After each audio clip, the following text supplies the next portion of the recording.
Mga ka-A-to-Z, nananatili sa 1.7% ang inflation rate sa bansa nitong Oktubre. Nakaparehong naitala rin noong Setyembre.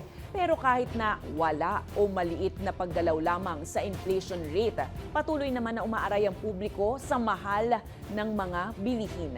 Ang hinaing ni Juan sa balitang A-to-Z hatid ni Naomi Almojano.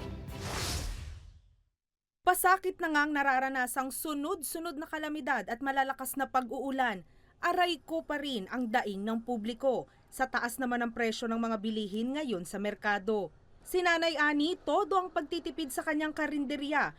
Mas sayang daw kasi kung walang bibili, kaya minsan bagsak presyo na lang din. Halimbawa, sa pagmataas ng isda, ginagawa namin ng 120, kasama na po yung rice. Libre naman sila sa sabaw eh.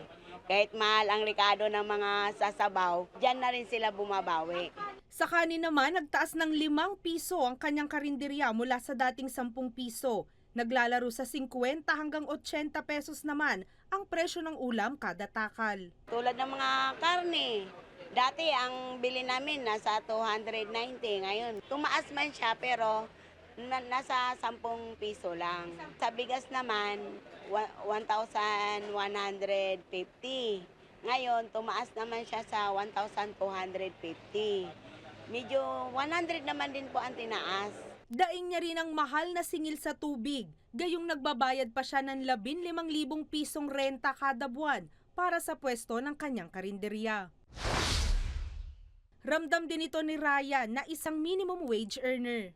Sa ngayon kasi ma'am, medyo mahirap kasi ang budgetin yung sahod.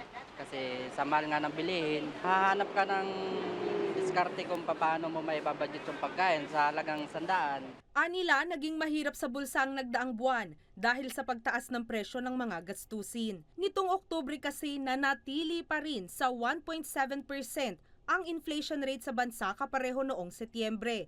Pero higit naman na mas mababa ito kaysa sa datos noong Oktubre 2024 na 2.3%. Ang pangunahing nag-ambag sa overall inflation rate nitong Oktubre 2025 ay ang housing, water, electricity, gas, and other fuels na may 2.7% inflation rate at 34.6% share. Nakadagdag din sa tala ng inflation ng food and non-alcoholic beverages, partikular ang gulay, isda at iba pang seafood at karne. Ayon sa isang economist, malaking impact sa pagtaas ng presyo ng ilang agriculture products ang mga nagdaang kalamidad. Sisira yung pananim, nababawasan yung supply at may temporaring pagtaas ng presyo ng mga gulay, mga ibang produce, agricultural products. Pero pagtitiyak ni Rica Fort, Under control yung mga presyo ng bilihin, lalo na yung bigas. Kasi yun yung number one. Down pa rin yung local rice price ng 17%.